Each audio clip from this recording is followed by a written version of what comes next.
But either way, let's jump in here. Here's one of the best write-ups on the Stephen Avery case as a whole. This was posted by Tom Haas on TikTok Manitowoc, one of the only subreddits that is actually legitimate in this case. Visual timeline perceptions are what they are. This was posted approximately a year ago. I think there is at least one thing that everyone can agree on. The crime did not happen the way the state presented it at trial. From lack of DNA in the bedroom where a supposed rape happened to lack of protocol followed where human remains are discovered on Avery's property, to questionable, and that's if they were even human remains, to questionable evidence popping up at the hands of a department who was supposed to be far away from the investigation. So far away, in fact, that even the former ADA, who has gone on record many times, said that Manitowoc County Sheriff's Office should not have been anywhere near the Avery salvage yard that day. I'm curious if he spoke up in 2005 the way he is these days. One would think it would have mattered more back then. Anyway, back to the point, if we go through a timeline of events and bones found and what the message being portrayed was, you'll see that both Pagel and Kratz, the duo who gave media interviews every day in the early days of the investigation, were very careful to not open the door to any possibility of the crime scene being anything other than Stephen Avery's property. And that's very curious in and of itself, because not only is this an obvious sham violating Avery's presumption of innocence and destroying any chance of a fair trial, but their obsession with the crime scene being located at Avery's, even if there's no evidence to support it, while shutting down any logical lines of inquiry regarding the quarry. And of course, Redaunt is someone that needs to be re-examined. The other reason I'm doing this timeline re-examination is because I will also be re-examining Joshua Redaunt in the next episode, because there are some curiosities that have still never been adequately explained. Everything from the birth of the legend of the bonfire to his whereabouts and the timeline of Redaunt. And these curiosities, again, we're going to revisit the entire timeline to see how they fit in. And then when we're taking a look at Kratz, Buting, Strang, and Redaunt after that, it might shed some interesting light and possible mind-shocking revelations on exactly how this frame job was executed. So 2005, November 5th, shortly after the RAV4 is found on the southeast corner of the salvage yard, around 2:45 p.m., Great Lakes Search and Rescue K-9 units arrive at Avery Salvage Yard, and of course the finding of the RAV4 by Pam of God, going into a beeline to the exact RAV4 location in a lot of thousands and thousands of vehicles at the Avery Salvage Yard. Quite amusing, of course, if you've checked out the previous episodes. Of course, she wasn't, the color of the RAV4 is in dispute. She wasn't even sure that that was the RAV4 she was sent there to find, as evidenced by the phone call and her dialogue and the court transcripts, which I went over in the previous episodes. Make sure you check all those out. An hour or so later, they are asked to go to the command post for instruction. The GLSAR search team entire report can be seen here, and this is posted on StephenAveryCase.org as well as other documents. They alerted on this is pages 3 to 7 here, Exhibit 46, Scent and Cadaver Dogs Reports. They alerted on a multitude of areas, both on the Avery property and in the quarry areas. So again, if you believe Avery's guilty, so he killed her in his trailer, then he killed her again in the garage, then he went to the quarry, sprinkled some remains there, then went to go frame his sister next door. I mean, this is what the state is, when you're putting this information together, I mean, what is the state alleging here? How does this make any sense? They alerted on a multitude of areas, both on the Avery property and in the quarry areas. And here's the other thing. If someone is planting the evidence and they're coming in through the quarry to plant it, what kind of dog scents would be picked up? Curious questions for those that really want the truth and not defend corrupt walk on blind faith alone, despite a history of framing the exact same guy. I mean, this is just insanity. And I'm going to drop a tease right here, too. At the end of this episode, I'm also going to reveal another Mindshock. Were there previous attempts on Stephen Avery's life? Did someone try to kill him? And why in the decades leading up to this? And of course, this has to do with these long-standing feuds and why corrupt law enforcement seem to really hate the Avery family. Okay, so here we have a map of cadaver dog hits. Shows that there are many hits outside of the Avery salvage yard, but no scent of Teresa to corroborate any of those dog hits yet. Daily conclusion, November 5th, law enforcement just began their search for Teresa by scouring the Avery property and vicinities most of the day. Cadaver dogs alert on and off the Avery salvage property to various forms of human blood and or decomposition. Let me read that again. Cadaver dogs alert on and off the Avery salvage property to various forms of human blood and or decomposition. Also keep in mind, there were no dog hits on the burn pit, and the burn pit is where the state is alleging Stephen Avery burnt Teresa Halbach's remains. And of course, the legend of the bonfire, many dubious claims there. Will be continuing to examine that, but if you haven't checked out the podcast on that, you can check that out as well. November 6th, a dog report has a quick summary of this day, noting that the weather was a factor in their attempts to get alerts. However, any alerts that they did receive, they gave to backup personnel in the command post. Daily conclusion, probably the most uneventful day in terms of evidence found in the case. This is November 6th. November 7th, Loof was brought in. 10:35 a.m. started a scent track from the sole of Teresa's shoe at the spot Teresa's vehicle was spotted. Instead of leading straight to Avery's trailer, Loof tracks to the South Quarry towards Jambo Creek Road and back to the car. Coincidentally or not, the track leads the same direction that a neighbor of Stephen Avery said that he saw two cars driving into the quarry, one car driving out. And this is, of course, Wilmer Siebert's testimony here. And I'll do a quick recap here from algomaphotoandstory.wordpress.com, posted April 28th, 2016, what Stephen Avery's former neighbor witnessed. Stephen Avery's former neighbor said he saw things around the time of Teresa Halbach's murder that raise a lot of questions, and no one has asked him about it before. The recent Netflix documentary series Making a Murder has made international headlines and raised many questions surrounding the 2005 murder or alleged murder of Halbach in Manitowoc County, Wisconsin, and the subsequent trial that convicted Stephen Avery and Brendan Dassey in crimes related to murder. One of the key pieces of evidence in the case was Halbach's blue/green Toyota RAV4 discovered by a volunteer search party in the rear area of Avery's Auto Salvage November 5th, 2005. On the southeast side of the Avery Auto Salvage, off Jambo Creek Road, directly beside the entrance to the quarry behind the yard, lives Wilmer Siebert, a man in his 70s who considers himself friends with the Averys. Siebert said he saw what he thinks may be Teresa Halbach's Toyota RAV4 accompanied by another vehicle, a mysterious white Jeep, days before the search party found the RAV4 on the salvage yard. Now, some people believe his testimony is not credible because he can't remember which day. But wouldn't that make it more credible if it's something that was never taken seriously, never followed up on? Years later, he's trying to remember. He can't remember the exact same day. He's in his 70s. To me, again, he could be lying or mistaken, obviously. Nobody's debating that. But to write off his testimony completely because he can't remember the exact day, that might be kind of silly.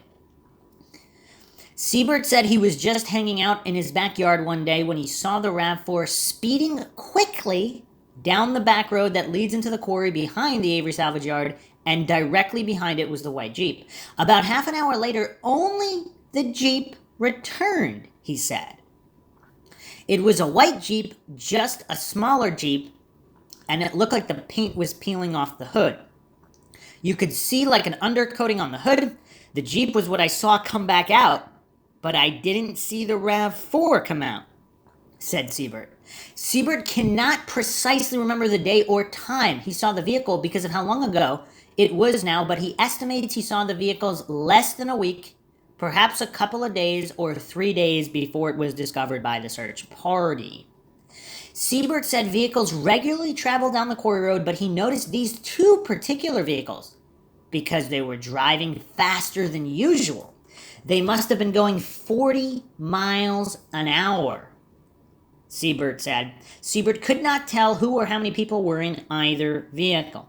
Shortly after the incident, he witnessed the lady found the car back there, said Siebert, referring to the vehicle's discovery by Pamela Sturm, as she participated in a volunteer search party.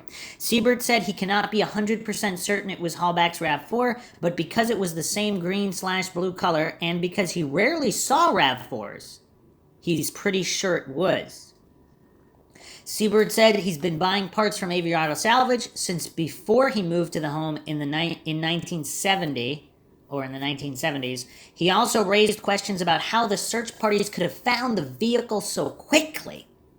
I don't know how the search party could find that car that quick because I needed a gas tank for a truck once and they gave me the row that it was in and what kind of truck it was, and I couldn't find that truck in that short of a time, said Siebert. So knowing the exact location, he still couldn't find it.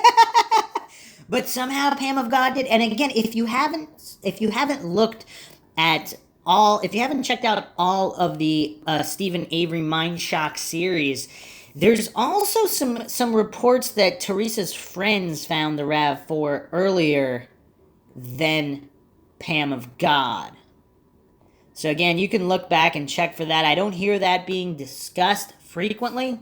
And the exact report this is a supplemental report from November 5th, 2005, reporting officer Lieutenant Kelly Sipple.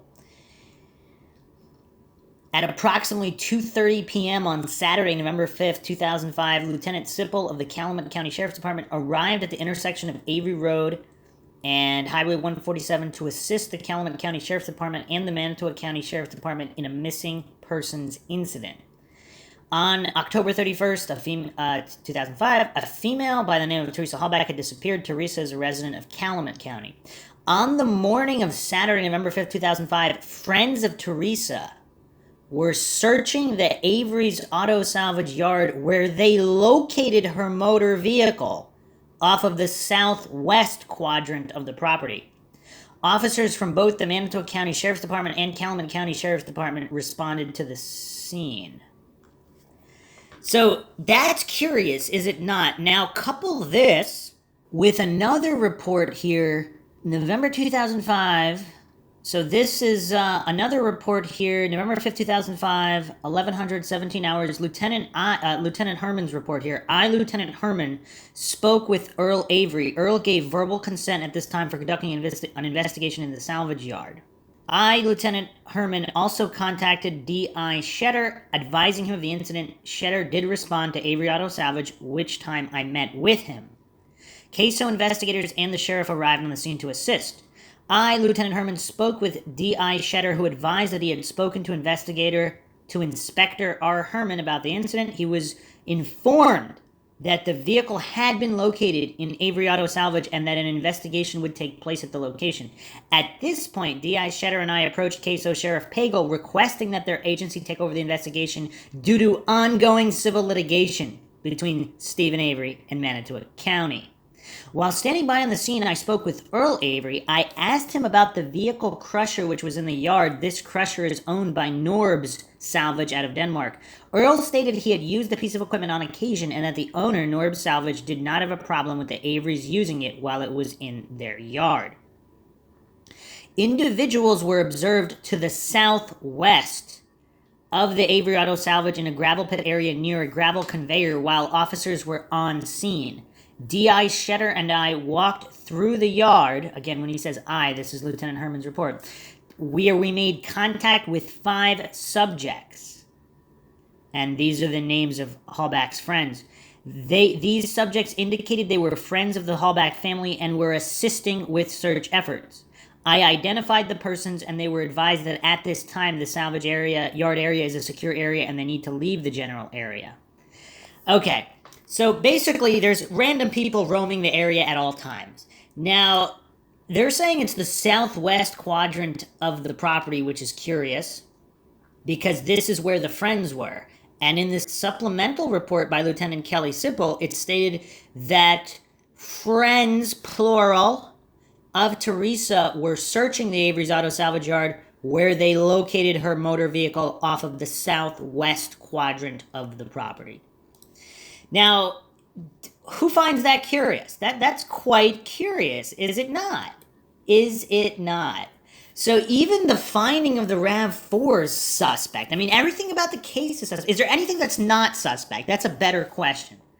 Because I'd like to hear some guilters answer that. But anyway, okay, so back to Siebert here. Chuck Avery, who is also Stephen Avery's brother, has owned the salvage yard since the 90s, and he confirmed that at the time of Halbach's murder, the back of the Avery lot could be accessed from the quarry road, but since that time, the rear entrance has been blocked. Siebert said he was not questioned by police or lawyers except for when an FBI agent came to his door shortly after Halbach went missing and showed him a picture of Halbach and asked if he knew her, which he didn't.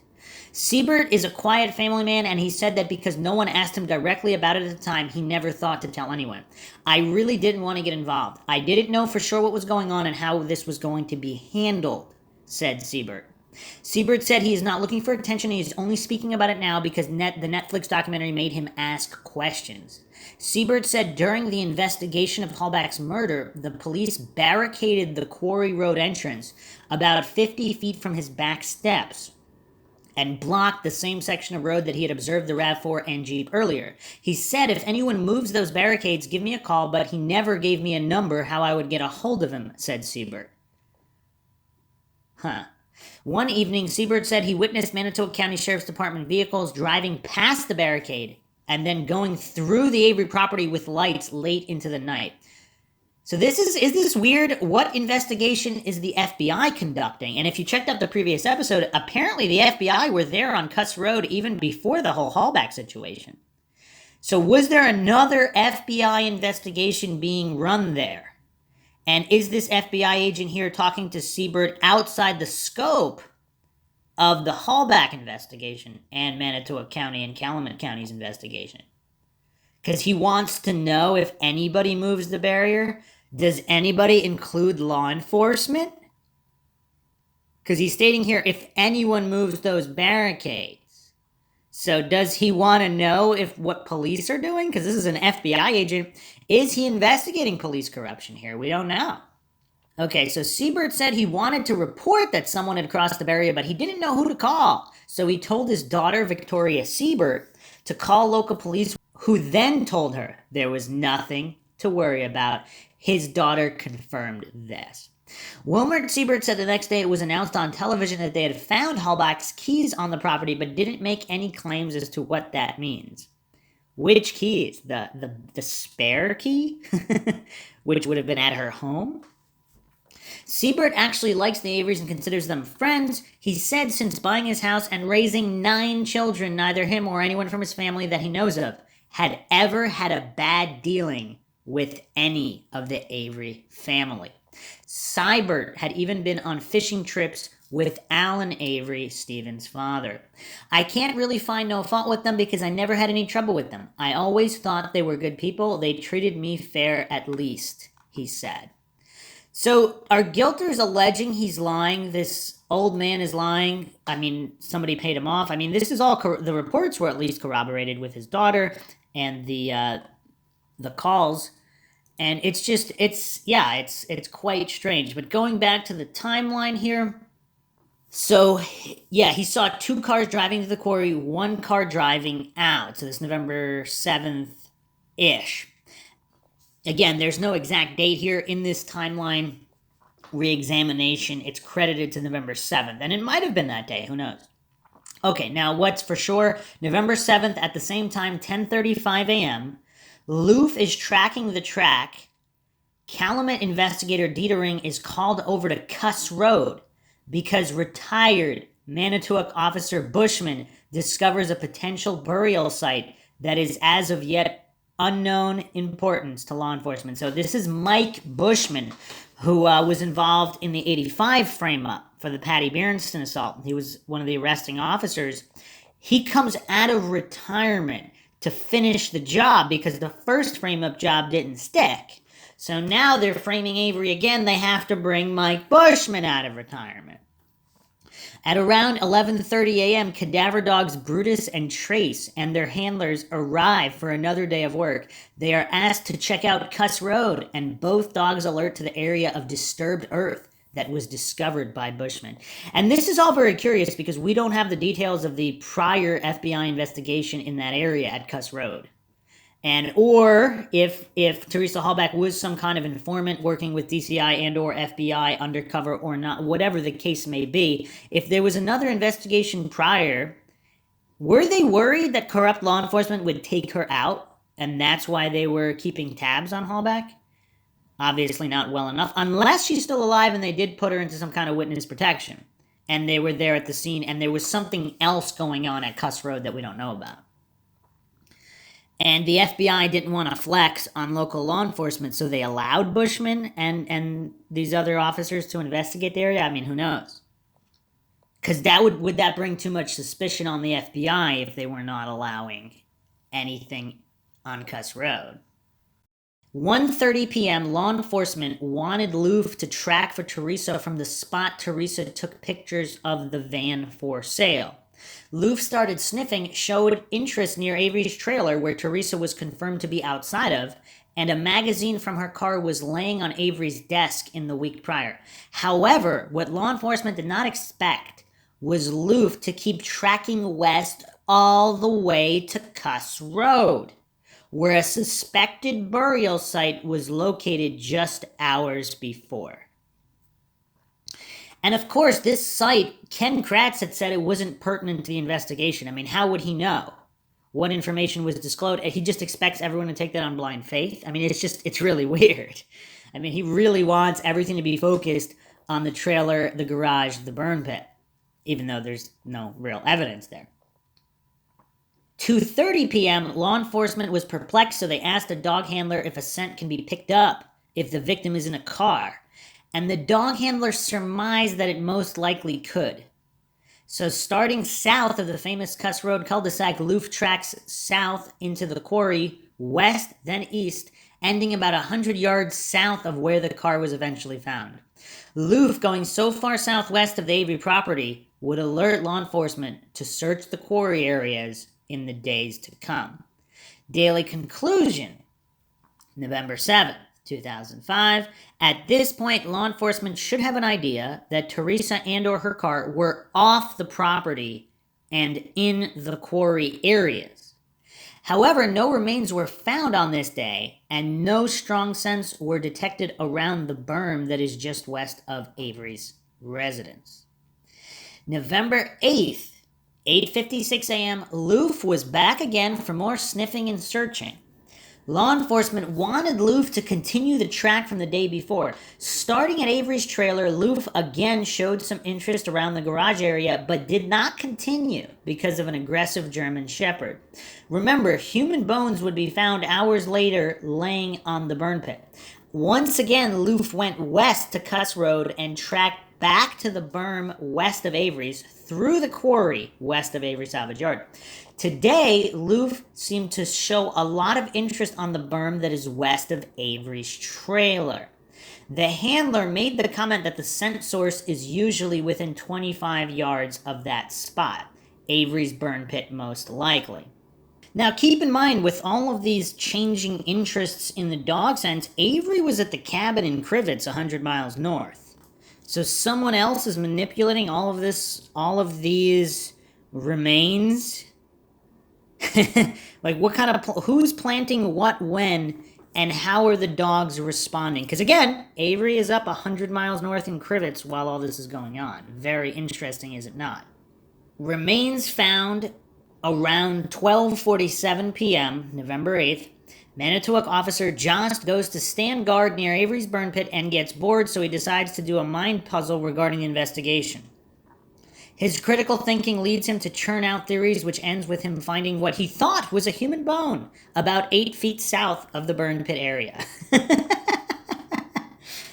the phrasing here quite amusing. It doesn't state the queso page number here in reference, but from Josta's report here, November 8, 2005, 1247 hours. I walked to the south end of the property, still keeping watch on the septic tank, while at the southwest corner of the property, I noted the burn pit area, which was located to the south of the garage for Stephen Avery's residence. On November 7th, I was asked to feed the dogs which were present on Stephen's property and also at the residence to the east of Stephen's. I remember seeing the burn pile at the time while I was feeding the German Shepherd, which was tied up behind Stephen's garage. I noticed there were some items tangled in the cable that the dog was fastened to. While feeding the dogs, MTPD officer Jason Koenig and MTPD officer Wilterdink. Have we talked about Officer Wilterdink before? Due to the aggressiveness of the German Shepherd, I was unable to retrieve the 5-gallon pails which were placed next to the kennel, this being where the food and water are kept. We were able to keep the German Shepherd far enough from us so that I could pour some food on the ground and also fill up a small water dish. Now again, going back to the evidence photos, again, check out the previous few episodes because the evidence photos tell a different story because there's a whole bunch of changing items in the area of the burn pit of who's bringing what, shovels, all these things. So clearly someone was able to easily be around the burn pit, regardless of the German Shepherd there. So maybe Jost isn't lying. Maybe another officer or a non-officer who planted the remains was mulling around the area. But in any case, the scene was ever changing throughout this whole time that we're being asked to believe that nobody went to the burn pit. Again, going back to November 8th, 2005, while I was standing near the southwest corner of the Stephen Avery property, I noted several items within close proximity to the burned pile. The items were as follows. There were numerous rings of wire laying in and around the area of the burn pile. I recognized these as steel beltings from inside tires. There was a fire which had not been burned. This was on the southeast corner of the burn pit area. There was a rubber mallet which was on the grass southeast of the pile. There was a metal hammer believed to be a claw hammer laying on the ground northeast of the pile. There was a gravel shovel which was tipped upside down located on the west side of the pile. There was a burned, charred metal scraper with a wooden handle attached which was laying northeast of the pile on the grassy area. There was a frame from a bench sheet that appeared to be from some type of vehicle. This was located in the grassy area southeast of the pile. The cloth or vinyl material which had been on the seat was burned off the frame.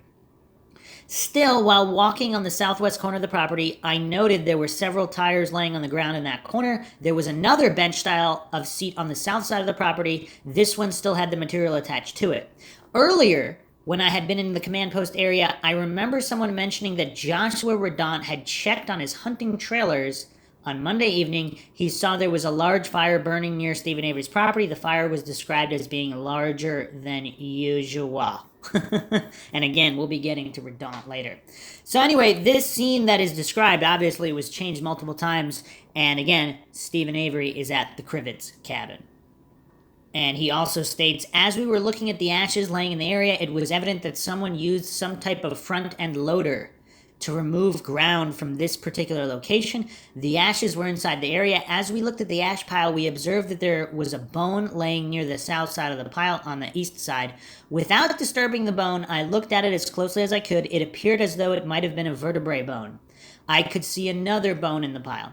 At this time, we decided that someone from the crime lab or DCI needed to further investigate the area.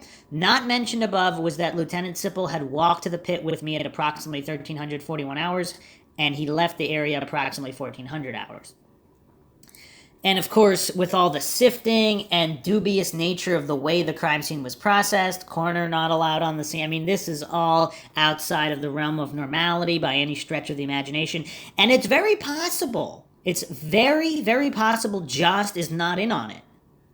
So whoever planted it, whether it was Manitowoc County Sheriff's Department officers or non-law enforcement, whoever planted it might not have informed the officers that found it. They knew it would be found at some point. Keep in mind, again, Avery's at the cabin in Crivets.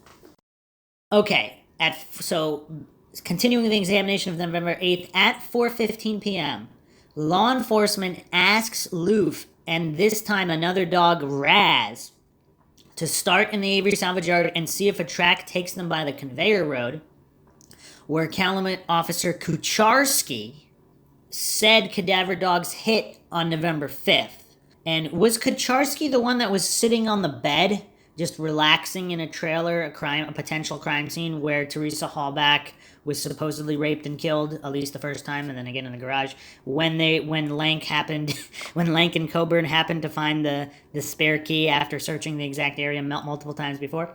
That's Kucharski. With both dogs scenting together based on Teresa's scent, they don't stay near the Avery salvage yard, but instead head southwest out of Avery salvage yard towards the conveyor road and keep going west until they get to Country Road Q. The scent of Teresa for the last 2 days has been taking law enforcement outside of the Avery salvage property almost every time they are asked to track a scent. Daily conclusion of November 8th, law enforcement finds bones of Teresa on top of Avery's pit, but still cannot figure out why the dogs, both cadaver and scent, are alerting outside of the property and all over a quarry that stretches nearly 2 square miles. I mean, I think they're just not accounting for Avery's other personality, who may or may not be psychic, who's going around sprinkling the bones. They're just not accounting for these psychic split personalities. I don't know why, but they're just not accounting for them. November 9th, citizens were waking up to news that law enforcement were starting to get worried about Teresa's well-being due to some evidence found, quote, on or around, end quote, the Avery property. And this is from a Carrie Antfinger article, the Associated Press. Investigators fear for safety of missing woman. Investigators were still searching Stephen Avery's property Tuesday. Sheriff Jerry Pagel said he refused to provide any details except to say the search included excavations on or near the Avery property. No mention of any quarry areas owned by Joshua Redaunt or Manitowoc County, even though there was a plethora of interest from unbiased scent and cadaver dogs in the days prior. They forgot to get the dogs in on the frame-up job. I mean, was that the main problem here? Around 12:30 p.m., the remains that were found on top of Avery's pit the day before are sent to Dr. Ken Bennett, who is a forensic anthropologist. Dr. Bennett reports that as soon as he opened the box he received, he identified the bones immediately and incontrovertibly as human. He concluded based on his examination that the bones belonged to a female between the ages of 20 and 50. And that's quite curious because we do have other issues regarding the bones and Eisenberg's testimony. And also, again, do we have verifiable chain of custody here? Because most cases of corruption in frame-up jobs are done in the lab by either switching labels and otherwise. So without proving chain of custody here with these remains, I mean, how much is this report worth? I don't know. Armed with the visual ID of human bones, Ken Kratz makes the order to arrest Avery at around 1 p.m. Avery is arrested on an unrelated gun charge that starts chatter at the Calumet County Dispatch Center. And of course, I went over this before too, because the gun wasn't even Avery's. Okay, the officer asks the dispatcher to keep it a secret, so naturally she lets the cat out of the bag a short time later. Dr. Bennett is... And these are dispatchers gossiping about the Stephen Avery arrest, November 9, 2005, 1:05 p.m. And you can hear this this clip here regarding this.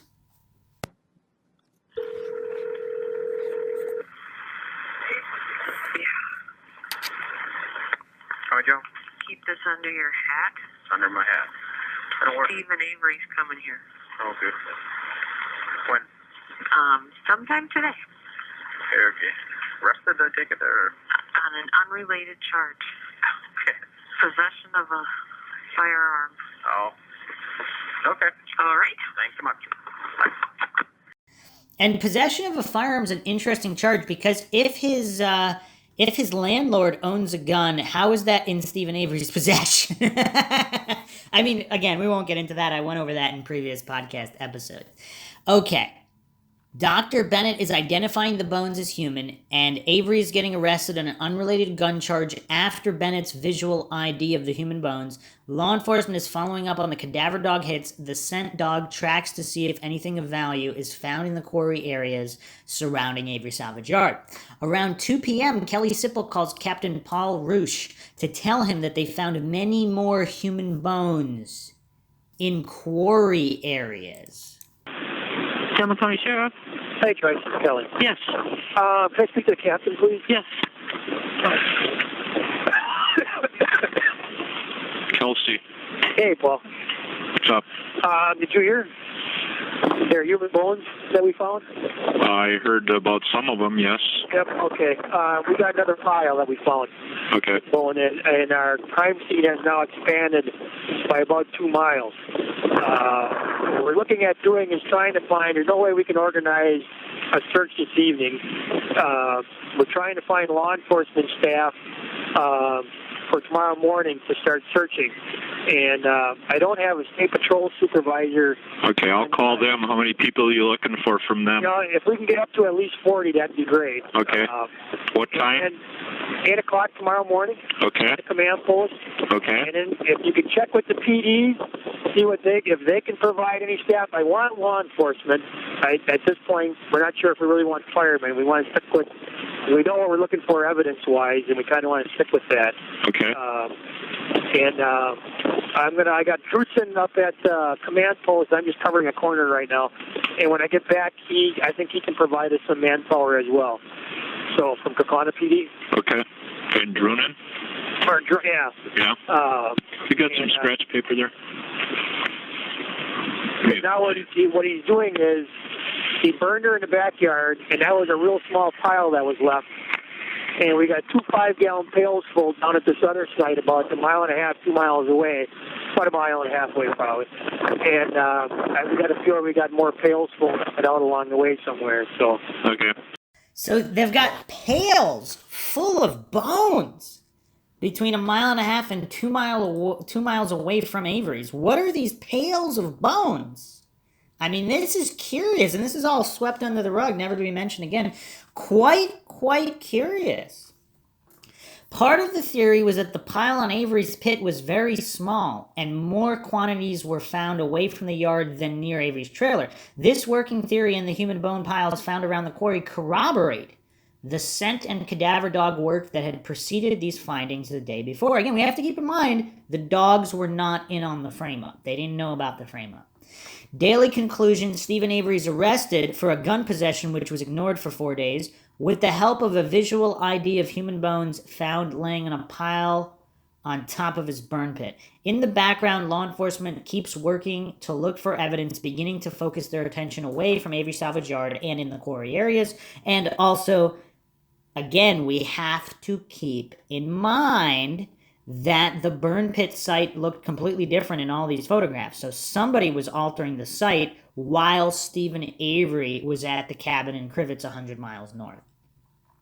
Okay, November 10th, a day after Avery's arrested, local citizens are waking up to the news that significant evidence was found on the Avery Salvage Yard, but law enforcement refused to go into details the day before. The evidence, as we know today, of course, includes the pile of bones that were ID'd as human female, 20 to 50 years old, just the day before. While immediate details have not been released to the public, law enforcement knows from their investigations that Teresa, her car, her scent, and human remains were found on both the Avery property and the quarry owned by Manitoba County.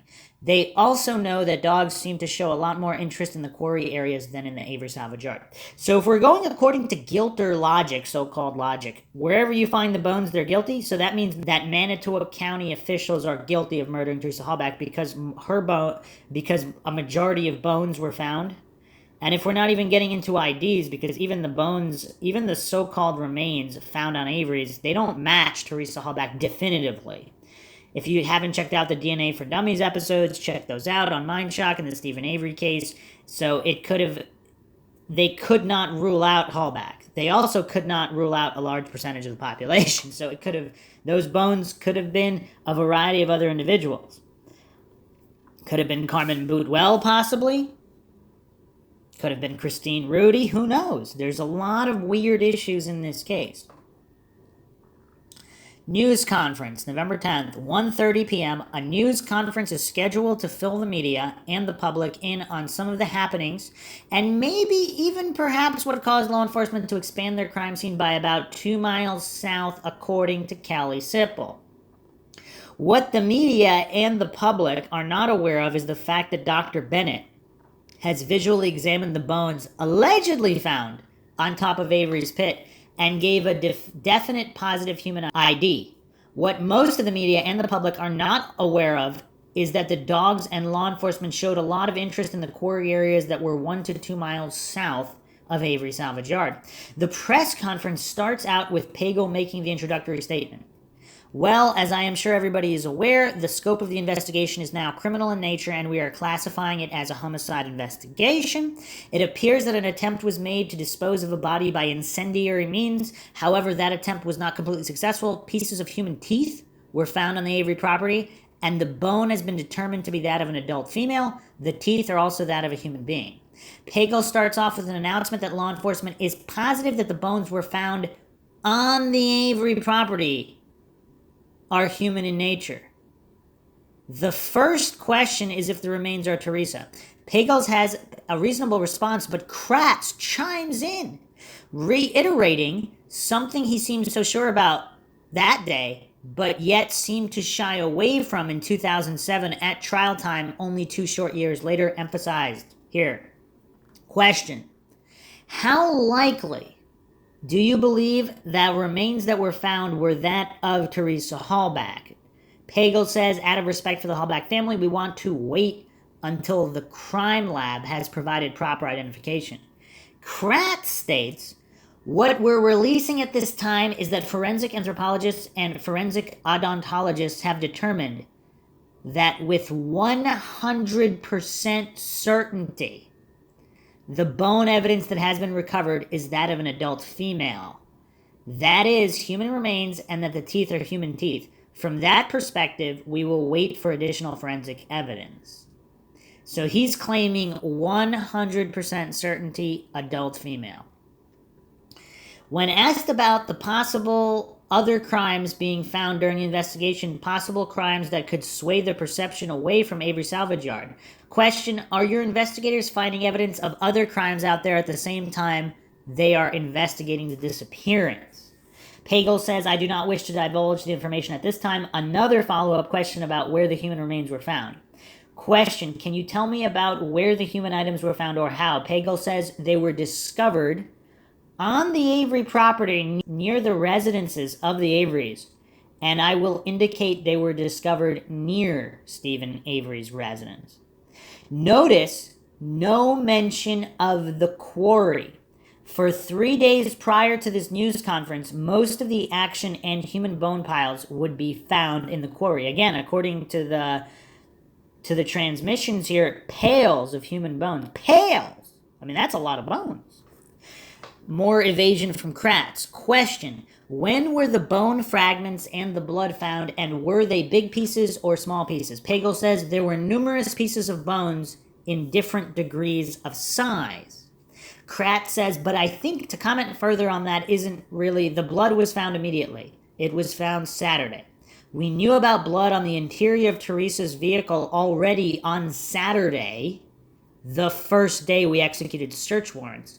The bone and other evidence has been discovered throughout this investigation. Notice no specific mention of the quarry when mentioning the bones. Daily conclusion, November 10th. The press conference centered around keeping the narrative around Stephen Avery's property. Media reports are now swirling due to the press conference that human bones were found on the Avery Salvage Yard property near Stephen Avery's residence. This, of course, is only part of the truth, as more piles would be found away from Stephen Avery's property. The media and the public will not hear of those piles or that activity today or any other day. Now, again, let's get some perspective here. In any other case, let's say you have some sprinkling of remains, and you have massive pails of bones in another area. If the massive piles of bones in another area were completely hidden from the public, from the trial, what would people think of such a case? Like, let's say you have one individual, he's accused of murder, and there's some sprinkled ashes or something, some cremains or tiny fragments in some area on his property which he might have not even used, and that were found while he was away. And then there's pails of bones, admitted pails of bones with recordings of transmissions mentioning these pails of bones, and that an ongoing investigation into these pails of bones, and it's just never mentioned again.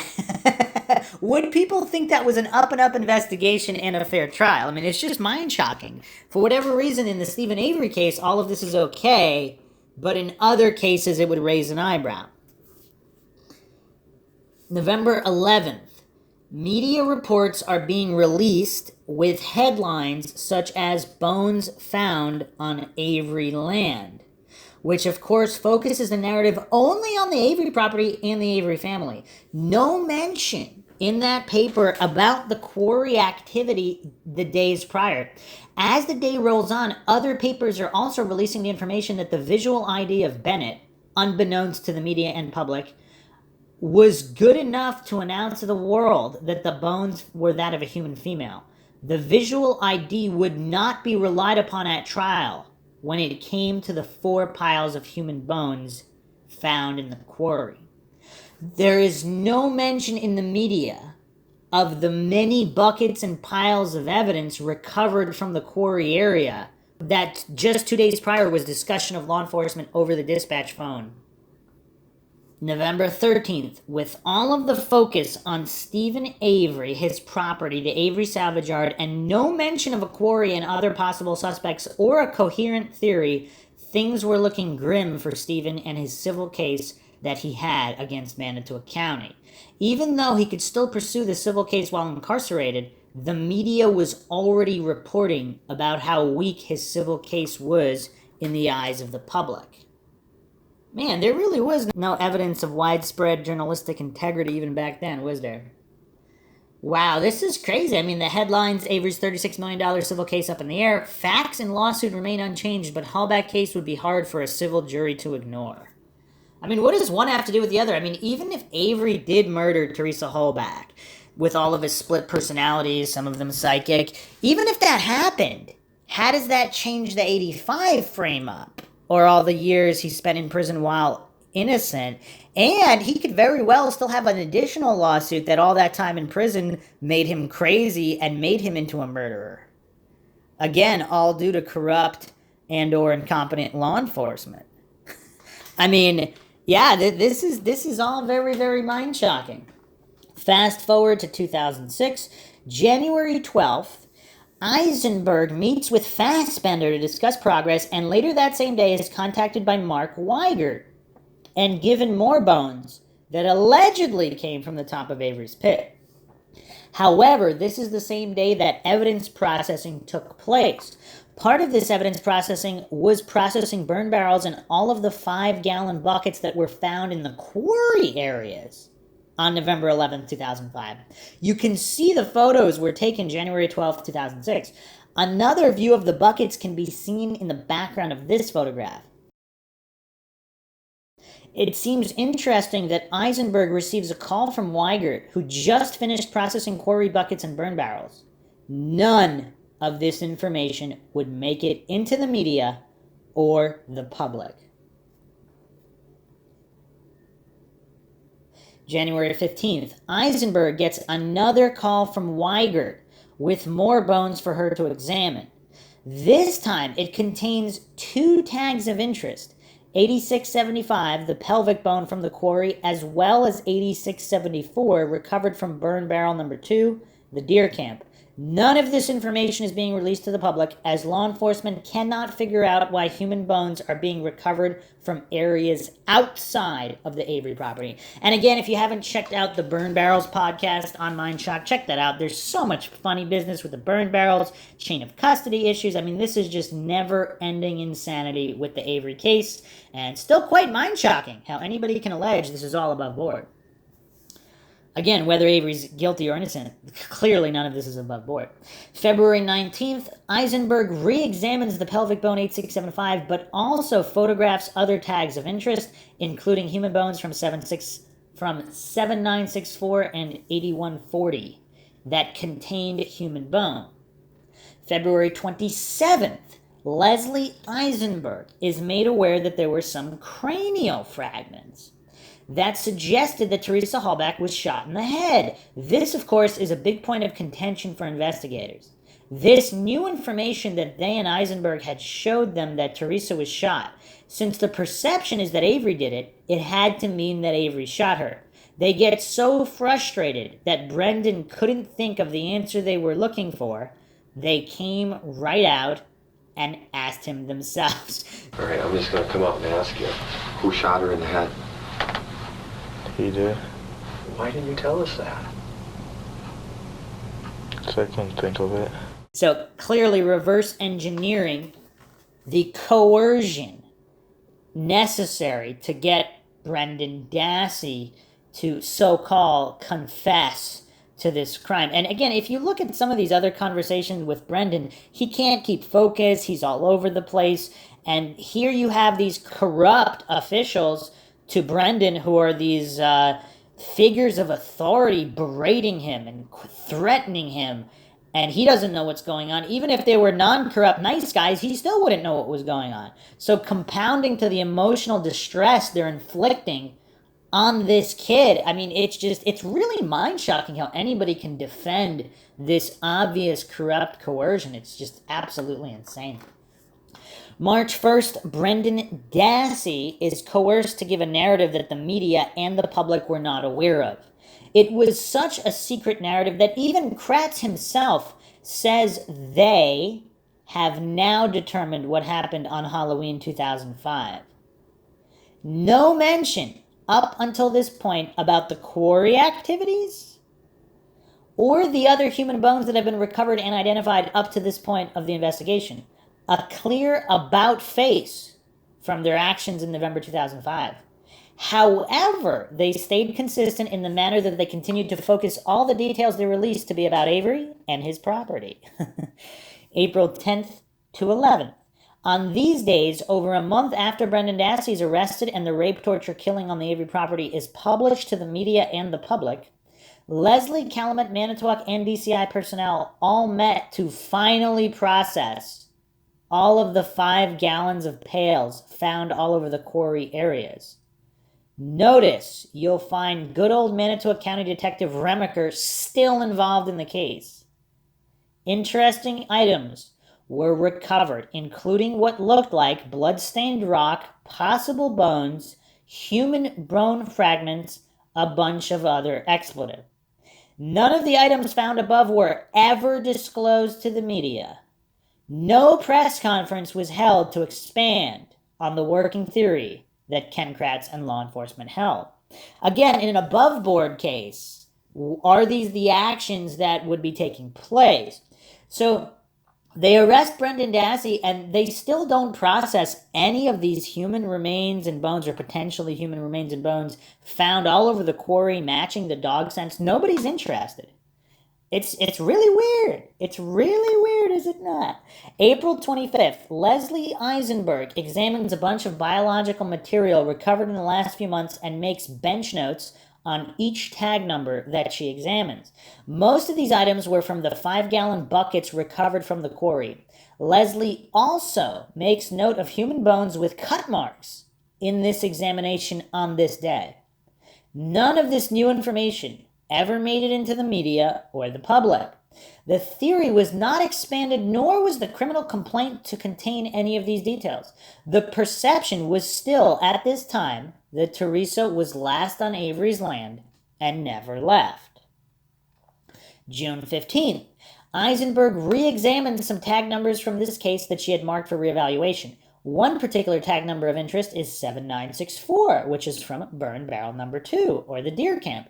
To this day, no clear verification has ever been given.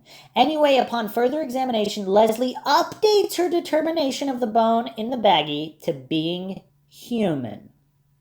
July 4th, Eisenberg releases her entire report documenting her findings to date. Her findings include multiple human bones that were found outside of the Avery salvage yard and a detailed age and sex determination of the bones she examined.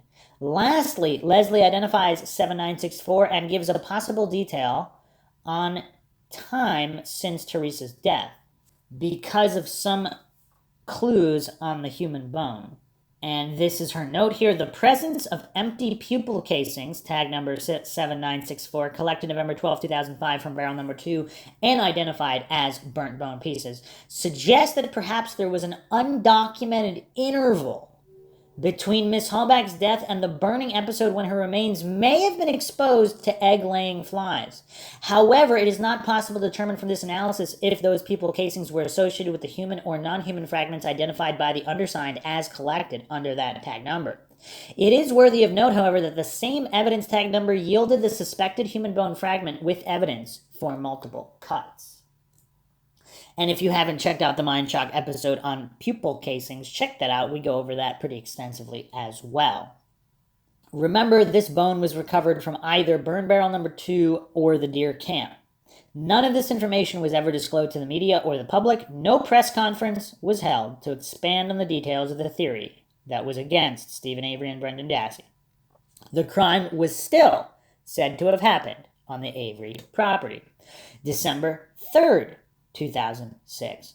Eisenberg submits her second and final report on the Avery case. This report encompasses work that took place from July through December 2006, a time where Buting and Strang were squarely focused on Manitowoc County Sheriff's Office as the culprits of planting and possible Denny suspects like Bobby and Scott. Leslie mentions tag number 7964 again and mentions that it has cut marks. This bone does not come from Avery's pit, but rather burn barrel number 2, and actually produced other body parts besides just bones. Lastly, Leslie identifies many tag numbers that are human bone. Not suspected human, but directly human. These tag numbers are the items she examined that came from the quarry area. None of this information is ever released to the media or the public. The perception is that Teresa never left the Avery salvage yard alive. Fast forward to 2007, during trial and closing arguments, Ken Kratz gave the jury, the media, and the public his thoughts about what he felt about Eisenberg's human determination just 3 months prior. Attorney Kratz, so the bones in the quarry are really not evidence in this case. And so Mr. Strang has made a big deal out of showing you maps and a little flag and things like that about a possible bones. Again, speculation, conjecture is not part of this case. Facts are going to be what decides this case. And that's almost comical in nature because they've provided no facts that Avery or Dassey committed any crime here. If you notice what Kratz does, he says the quarry burns are not evidence in this case. He says this, of course, because Eisenberg only testifies in reference to the quarry about tag 8675, the suspected human pelvic bone. Neither the state or defense ask her specifically about the bones she deemed as human in her December 2006 report. The public perception is that all of the bones were found on the Avery property and that Stephen Avery murdered Teresa on Halloween 2005 with the aid of Brendan Dassey. No mention was made of the strong dog interest nearly 2 miles south-southwest and the many buckets of piles that recovered human bone. Now, I don't know why the guilters are so desperate to ignore all of this if they claim they really are after the truth. So did someone else get murdered in the quarry? Because they're saying they're human bones. They were identified as human bones. And if we're saying that identification cannot be definitive, well, what about the bones that are supposedly Teresa's? So it's really weird where it's convenient to hallucinate that this is all 100% when it points to Avery. But to claim that there's anything that doesn't lead to Avery, that's all conjecture. The psychological projection of Ken Kratz knows no bounds. Fast forward to 2011, September 20th, the infamous day that the many human bones were returned to the family. Many of these bones were found on January 12, 2006, during evidence processing. To give you a visual of just some of the tags and bags that were returned, see here. You'll note that item 7964, the bag that was identified as human in the summer of 2006 by Eisenberg, was part of this group. None of this was ever reported to the media or the public. Heck, this action violated Stephen Avery's rights, if by nothing else, not notifying him or his lawyer of biological evidence being returned. So wait a second. They're returning bones found in the quarry to TERESA Halbach's family? If they're not pertinent to this case, then why would they be returning? If they're not TERESA Halbach, why are they being returned to her family? I mean, these are questions that need to be answered, and nobody's answering them. I mean, I don't know what to make of this. The Mindshock listeners, feel free to give your thoughts on this. This is all quite mind-shocking. The conclusion here, from the onset of their defense of Avery, Buting and Strang had the right track but the wrong targets. The targets were Manitowoc County Sheriff's Office and their civil lawsuit. Ken Kratz was more than happy to have that be the case in chief of his opponents, because he knew all too well that the energy would be spent there and not in the quarry, where neither the media or the public knew anything about the many pieces and cents of TERESA Halbach. The tunnel vision wasn't necessarily only with Manitowoc County and Queso. It was with Pagel and Kratz from the early days of November 2005. So yeah, it's all very, very curious. It's all very, very curious. There's no mention, again, also of this FBI investigation taking place prior to TERESA Halbach, possibly having to do with TERESA Halbach being a CI, possibly not. Again, if you haven't checked out the previous episode, make sure you check out the previous episode. But when you're looking at the totality of the timeline and how Kratz was trying to fool everybody, it all makes a lot better sense when you're looking at it in hindsight. And again, Kratz, Manitowoc, they never knew that there would be this level of scrutiny levied upon their corruption and frame-up of Stephen Avery. And this is without even getting into all of the coincidences with Christine Rudy, with Carmen Bootwell. I mean, there's just a never-ending stream of coincidences and anomalies that the guilters just stick their head into the sand. Nothing to see here, all on the up and up. You don't see this in other cases. In legitimate up-and-up investigations and cases and rightful convictions, you don't see any of this. So it's just really, really bizarre how the guilters desperately cling to the words of Ken Kratz, which are conflicting in and of itself, but there's really no substance to anything said here, and it's very obvious on how this is framed in hindsight. At the time, it was a little more difficult, and all these muddying of the waters regarding chain of custody and all these things, was that all by design as well, or was it a combination of incompetence and corruption? Because obviously there's no evidence that every single member of Manitowoc was in on this frame-up. It could have only been a couple people. Everybody else is just following orders. So, a few comments here regarding this timeline. No mention of blood until the morning of the 6th, when the crime lab accessed the RAV4, finding it unlocked. And that those, again, if you haven't checked out the RAV4 episodes in the Mindshock podcast, there's 3 episodes. We go into detail the timeline, getting the RAV4 to the crime lab, all of the bizarre issues, again, that you don't see in any other case. The only blood mentioned prior was blood in Stephen Avery's trailer on a door frame collected on the 5th by Coburn. The following day, the 6th, they collected more blood from the bathroom laundry area. It's documented in the case reports and also in the Manitowoc County Sheriff's Office reports. So what is Ken Kratz yammering about? How the expletive did he know about the blood in the RAV4 on Saturday the 5th? A response here, yeah, that is the one thing that sticks out in my mind. He is so sure of the blood being found on Saturday, or he realized later on that he expletived up by stating that and had to fix it by the doors were locked and the RAV4 was never opened at Avery Salvage Yard. This case is such expletive of manipulation and corruption. So a couple more comments here. Good timeline analysis, but in focusing on Kratz, for sure a truly despicable man. You're letting Strang and Buting off the hook. They were sent by Wisconsin Attorney General Lautenschlager to ambush the case. Only days, so this is from page 161, Beyond Avery Road, Buting and the Beast by Chad Spencer Kelly.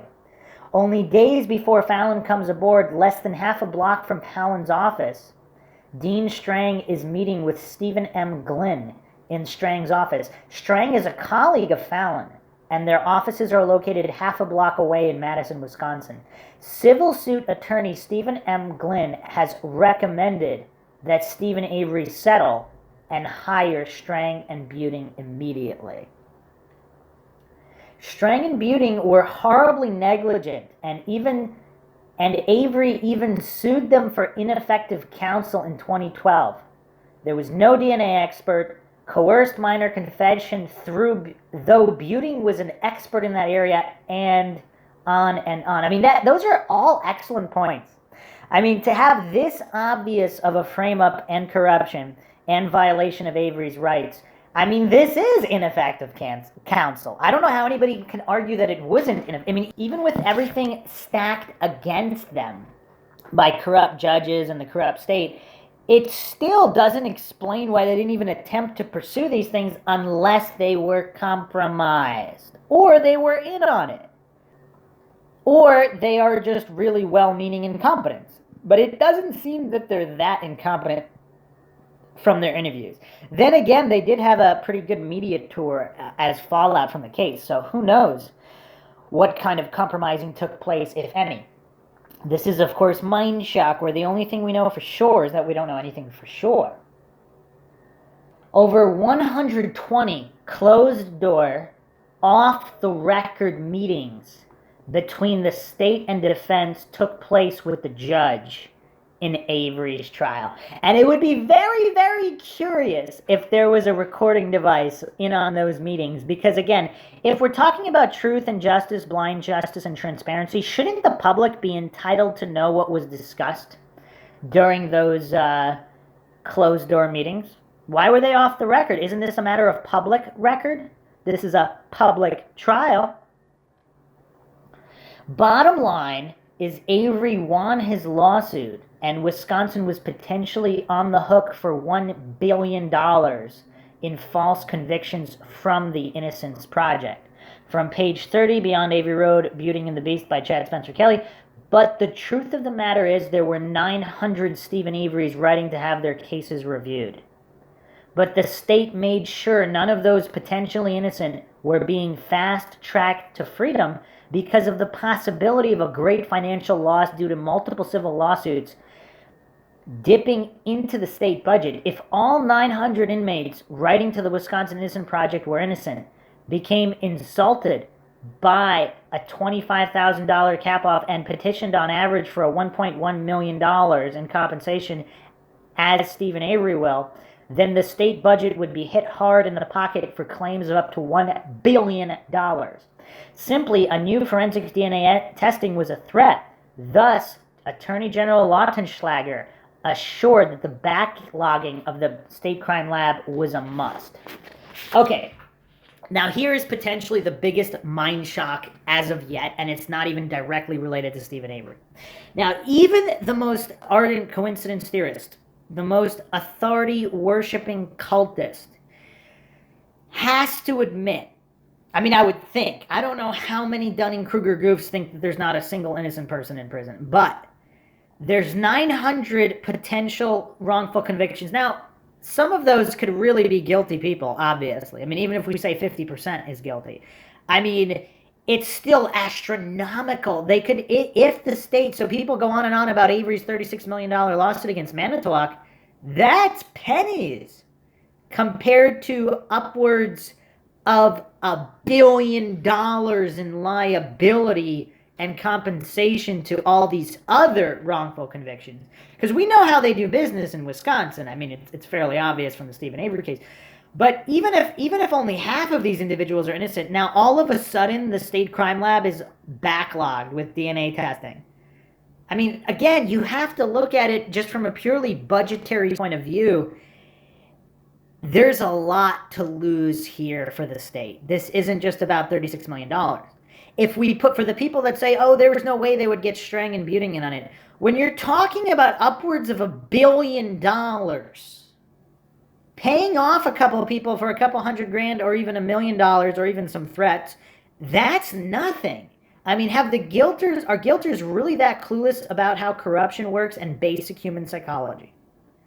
As if state or government officials have never taken payoffs in the history of the United States. I mean, come on. I'm not saying that happened here.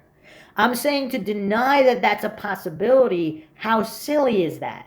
To deny that humans are capable of being corrupt and taking payoffs, being in on schemes, or dare I say conspiracy, more than one individual, acting in a nefarious fashion.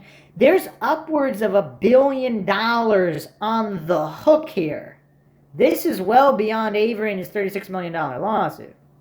So when you keep that in mind, does it make more sense that Strang and Buting could have been compromised? And that's without even going on to the direct connections with individuals like Lautenschlager. Here's another comment here. Excellent post. The only part I'd strongly disagree with would be the part of Buting and Strang having the right track but the wrong target. I mean, if that were true, what was their track and who was their target? To me, it's obvious they had no clear track and certainly no definitive targets. There were so many opportunities for them to impeach witnesses, discredit experts, and clarify perceptions, which they simply let go by the wayside. It's unimaginable. They were soft on everyone they could have easily hammered, like firing an arrow into the bullseye of a target. Instead, what they did was more like lobbing water balloons over the target so no one got wet. I don't know when people are going to be able to put aside the impression of those two men from making a murderer. Hell, I really wanted to like them too, and accept what it really was, and that is, Buting and Strang were complicit with the state and never approached putting on a vigorous defense of Stephen Avery's rights. There is not one aspect of their defense where anybody can say they fought and they fought hard. Sad but true. Don't get me wrong, I'm not saying these two men are evil, but I feel it's more likely they caved into peer pressure and just didn't really challenge the state. And that's an interesting post here on Reddit regarding Strang and Buting. Again, we don't know what the real truth is. Did they start off not compromised and then became compromised? I don't know. But there's such a lack of comparison to how cases and investigations are handled where there is no conflict of interest, or where there is a conflict of interest and it's yielded. Because again, all of the planted evidence is being found by Manitowoc County officials. I mean, is that not suspect? I mean, it's just the whole case should have been thrown out from the get. I mean, it's just so mind-shocking. I mean, there are known serial killers with definitive evidence that get their cases thrown out because of because of paperwork issues or whatever, procedures not followed. And here you have just this landslide of corruption, and the case isn't thrown out, and no evidence of guilt. Where in other cases, you have the murderers, everybody knows they did it. There's physical evidence, there's witnesses, there's just so much evidence, but they didn't follow protocol, they didn't follow the letter of the law, and their murders are out in the street. And yet here you have innocent people where nothing was followed, and they're in prison. Or potentially innocent. I know there's a lot of guilters, they think they just vehemently maintain on blind faith and blind faith alone, in the words of the corrupt like Ken Kratz, that Avery's guilty. It's really bizarre. So here's another post here commenting on this. I think the biggest problem faced by Buting and Strang was the sheer volume of information and the amount of time they had to examine everything. Would need to hire a whole team to scour discovery and find everything wrong. The biggest mistake the defense did was to play by the rules while the other side cheated. How can anyone win if the other side cheats? Hides discovery, mislabeled discovery, lied to by the state. They were good attorneys with a dumpster fire. They aren't cutthroat, and they needed to be in Ken Kratz's courtroom. Loy, the public defender, dropped the ball. He could have worked on discovery, but it piled up and then was given over to Buting and Strang in one large lot. They had 8 to 9 months to work on this. They also trusted that investigators did their job. And is that just making excuses for Strang and Buting?